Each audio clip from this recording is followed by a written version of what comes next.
Hemos vivido en las dos exposiciones anteriores un brutal baño de realidad. Más allá de las consideraciones conceptuales, nos encontramos con que lo que está pasando realmente entre medios de comunicación y poder es estremecedor en muchos sentidos. Me gustaría recuperar algunas ideas conceptuales sobre el tema del lugar en el que estamos hoy en el escenario de la comunicación, de los medios y el poder. Y creo que un elemento interesante es el paradigma BBC de Londres versus el paradigma News of the World. Porque creo que cuando uno hace consideraciones sobre determinadas sociedades, particularmente sociedades con un desarrollo significativo, tiende a olvidar que también en esas sociedades la relación de medios y poder está profundamente deteriorada. Una comisión especial del Parlamento británico llegó a la conclusión de que el señor Murdoch no está en condiciones de dirigir el complejo mediático de poder que tiene. Es una forma elegante de decir que los niveles de corrupción a los que llegó el señor Murdoch y su imperio son intolerables. Las consecuencias para la credibilidad de alguien que como Murdoch maneja medios tan disímiles como News of the World o Wall Street Journal marcan preguntas muy profundas. ¿Dónde está el rango ético que permite discernir un trabajo del otro? ¿Cómo es posible que una misma persona no tenga ningún problema en el soborno y el cohecho, que ha penetrado profundamente a los ámbitos más altos del poder británico, a la vez que tener medios cuya opinión es decisiva para la toma de posición o las decisiones que toman los gobernantes más importantes del mundo? Pongo este ejemplo para decir que desde el punto de vista ético, más allá del concepto de regulación, más allá de la cuestión tecnológica, más allá de los medios específicos, prensa, radio, televisión, internet, estamos viviendo un proceso de deterioro equivalente a los grados de especulación obscena del sistema financiero mundial, a los grados de pérdida completa de relación causa y efecto y de relación poder y responsabilidad que tenemos no solamente en el ámbito de los medios, sino en el conjunto de quienes administran, manejan y ejercen todo el poder. Esta es una primera consideración, es decir, los medios y quienes manejan los medios desde el poder político y desde el poder mediático han entrado en una espiral. Hablo del ámbito democrático y del escenario de países desarrollados y países emergentes, una espiral de pérdida esencial de valores. Creo que este es un punto de referencia que habla de una crisis que se refleja claramente en la forma en que quienes tienen ese poder lo ejercen. El segundo problema es que coincidentemente estamos en el momento probablemente de transformación más importante desde la aparición de la imprenta. Y estamos en medio de, es decir, no tenemos la posibilidad de distanciarnos lo suficiente como para poder evaluar exactamente lo que está pasando. Lo que Bernardo planteó en su presentación, vinculada a la pérdida de influencia de los medios impresos, el crecimiento espectacular del Internet y el hecho de que cada uno de nosotros somos emisores de información, de conocimiento y de opinión, que ya no es algo de poder exclusivo de los medios, pero sin embargo esta realidad es de alguna manera una ilusión todavía. Y aquí quisiera hacer una consideración. No sé si la palabra frívolo existe en portugués y se entiende, ¿no es cierto? La frivolidad es el elemento central que domina la sociedad contemporánea. Lo frívolo, la superficialidad, el tiempo comprimido, lo que tú mencionabas. Si para leer un periódico en serio necesito 40 minutos cuando está en papel, para ver el internet necesito entre 3 y 4 minutos. Porque no me interesa más allá del titular, porque no me interesa la esencia de la información, sino simplemente el vistazo que me permita si hay algo interesante. ¿Y qué es interesante? ¿Qué es atractivo? Algo que me dé placer, algo que me produzca entretenimiento, algo que me permita disfrutar de alguna manera. La información se ha visto también contaminada por esa realidad. Y en ese contexto, la diferencia entre fondo y forma es una diferencia difícil de discernir hoy día. Si la superficialidad y la frivolidad mandan, tenemos que responder a ese desafío y preguntarnos si seguiremos siendo capaces de transmitir en largos textos, en profundas reflexiones, en largas investigaciones, lo que queremos transmitir en competencia equivalente con quienes están produciendo el material para el entretenimiento mucho más rápida y mucho más eficientemente. Daría la impresión, sin embargo, de que cuando hablamos de quienes realmente influyen sobre el comportamiento colectivo, todavía los medios serios siguen siendo importantes.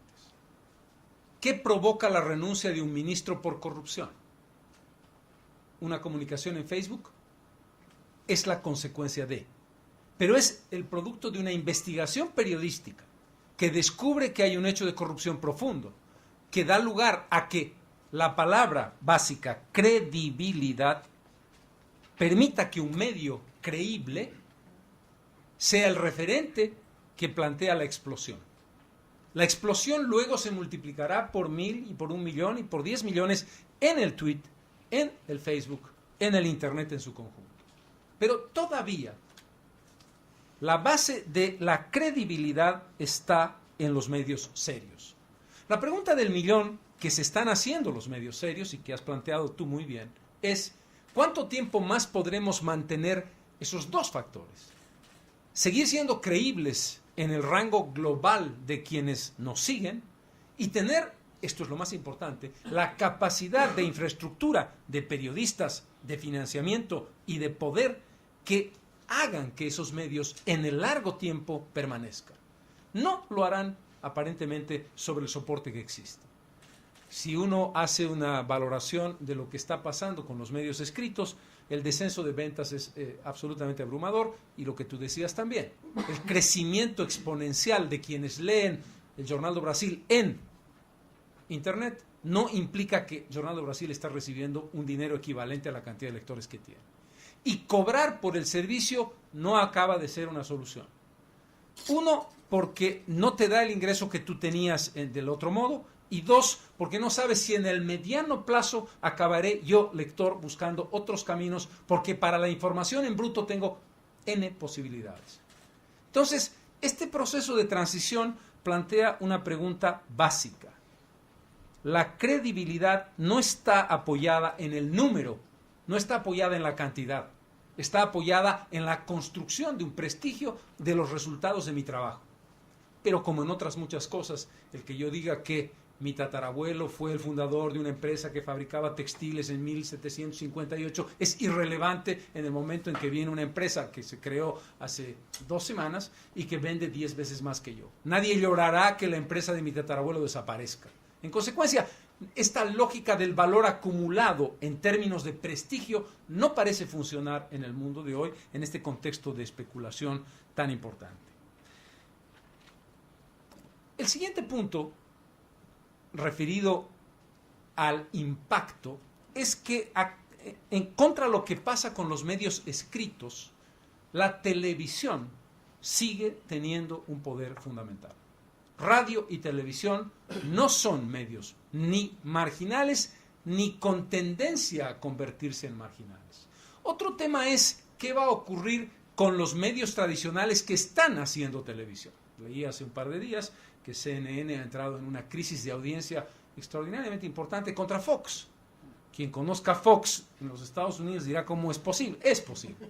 Es posible porque la noticia espectáculo está en Fox, con una carga ideológica radical. Y el tratamiento serio está en CNN. Pero ese es un debate aparte. Lo que mencionaba Rubén, de la fuerza demoledora de los medios de televisión en México, probablemente paradigmática, y podríamos mencionar algo equivalente. No voy a hacer valoraciones en torno al contenido de Rubén en la comparación con Lo Globo, me parece que está fuera de discusión en el Brasil. La televisión es un factor fundamental.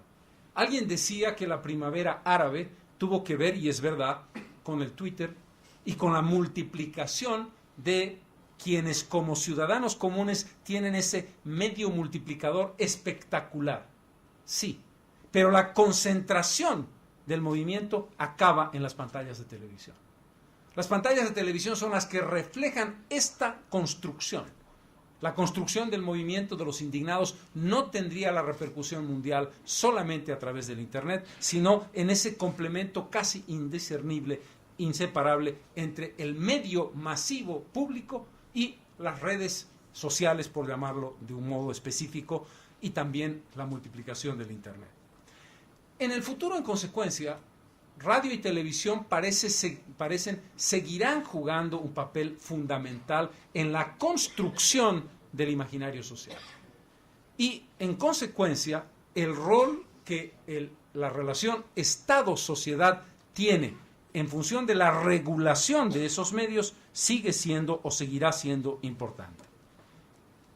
Pero no puedes hacer hoy día un tipo de regulación que pretenda una administración racional de lo que pasa con el poder mediático, porque se te va a escapar siempre este creciente poder que es el del Internet, las redes sociales y, por supuesto, esta multiplicación infinita del blog, del periódico digital, frente a los medios tradicionales.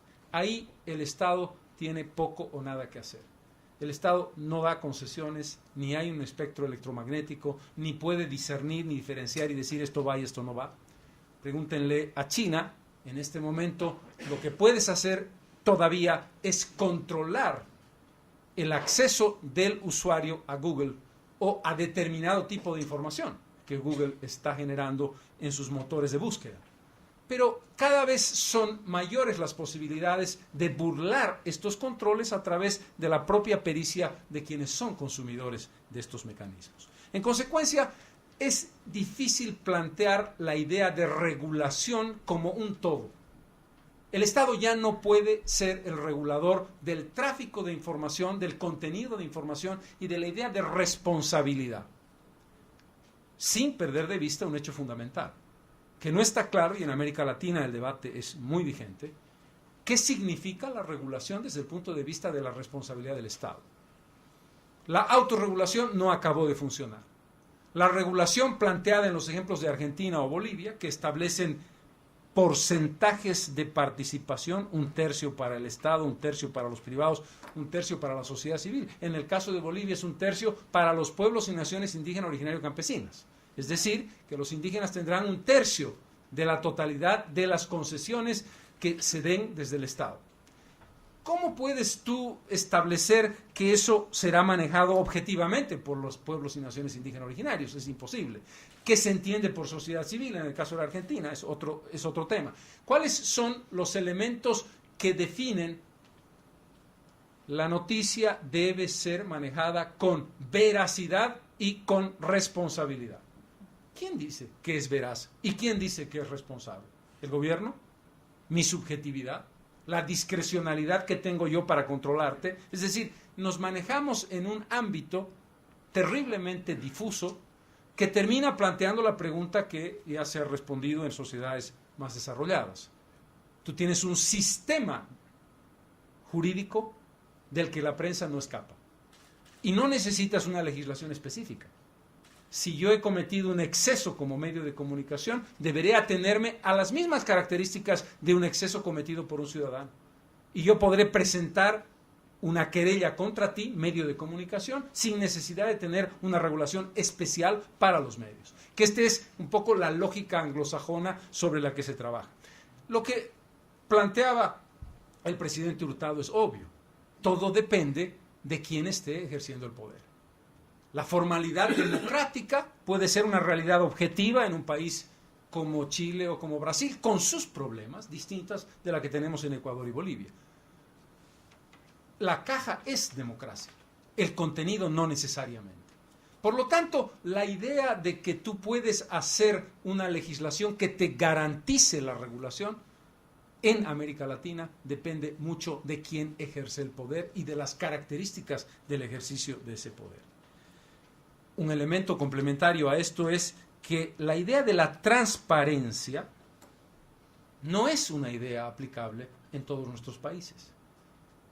En el caso del mío, en Bolivia, por ejemplo, tú puedes encontrar la página web del Ministerio de Hidrocarburos y encontrarás simplemente una cripta cerrada con 4 datos generales, pero no podrás entrar ni a los datos específicos de producción que el país tiene, ni cuál es la situación del sistema de desarrollo del gas, etcétera, etcétera. Es decir, si bien hay una legislación que obliga a la transparencia, el gobierno no la cumple.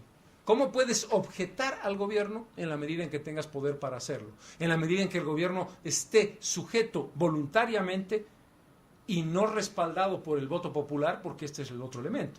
El otro elemento es que esos gobiernos a los que ha citado con nombre y apellido el presidente Hurtado, son gobiernos que han recibido votaciones muy importantes y que se basan en la legitimidad del voto, pero no en la legitimidad del ejercicio del voto. En consecuencia, esta es una diferenciación que está referida a algo que no tenemos.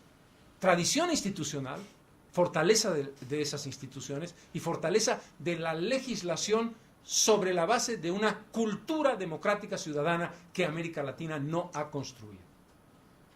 El escenario es en su conjunto complejo y contradictorio. Primero, porque medios de comunicación y poder están viviendo este descalabro de los valores esenciales que el capitalismo y el liberalismo clásico defendían como bases esenciales, que era un conjunto de principios. Weber, para mencionar un ejemplo obvio. Esto no tiene nada que ver con el pensamiento de Weber sobre el desarrollo del capitalismo. La crisis del 2008, Lehman Brothers, lo que está pasando con el sistema financiero europeo, ¿qué tiene que ver con la idea de la construcción de la multiplicación de la riqueza en función de un mínimo de valores que garanticen al ciudadano el que no se va a ir a la tropelía, no se va a ir al exceso?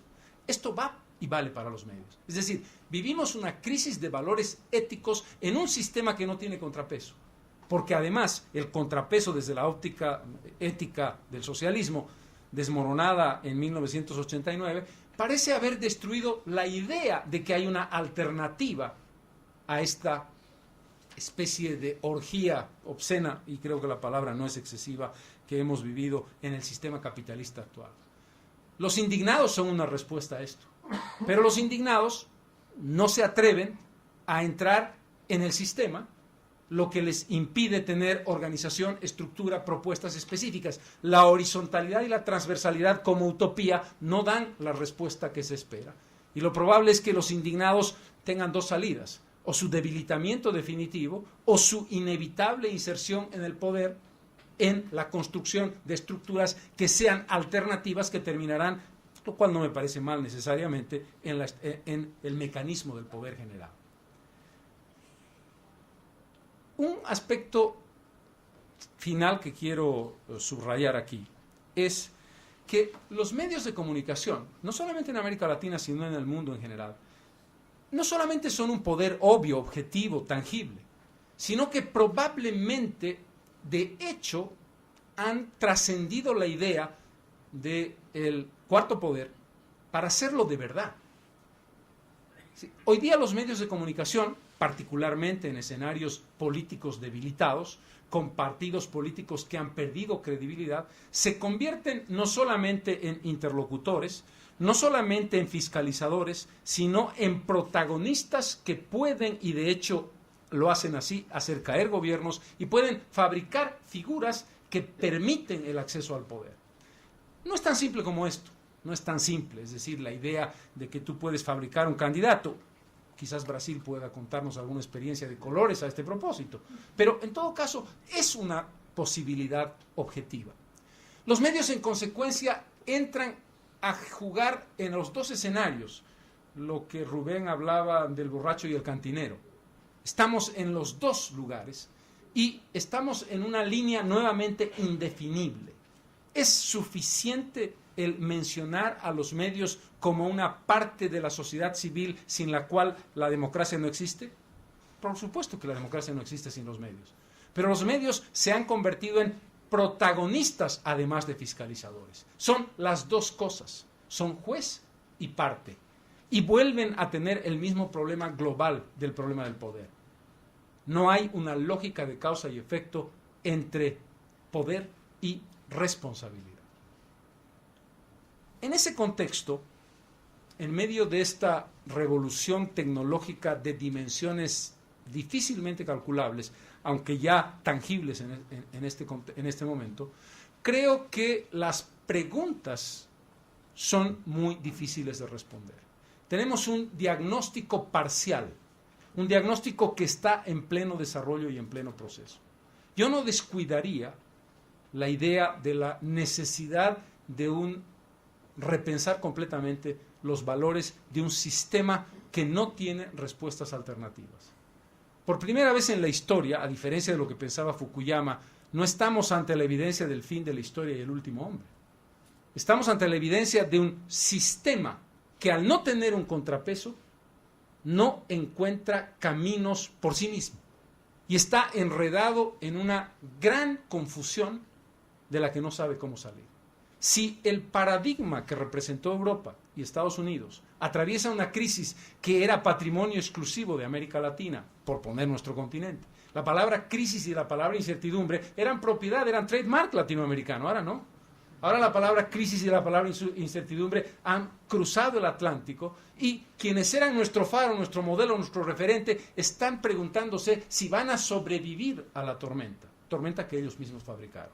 Los medios de comunicación no son una excepción en este contexto. No podemos separar el tema mediático y el tema del sujeto comunicador, cada uno de nosotros como tal, de el conjunto de la crisis de valores y de futuro en el que estamos. Y esto, y termino aquí, no es una visión crítica, pesimista o lo peor, como le comentaba a Bernardo, que mi hijo me objetaría. No es de quienes tenemos mente análoga versus quienes tienen mente digital.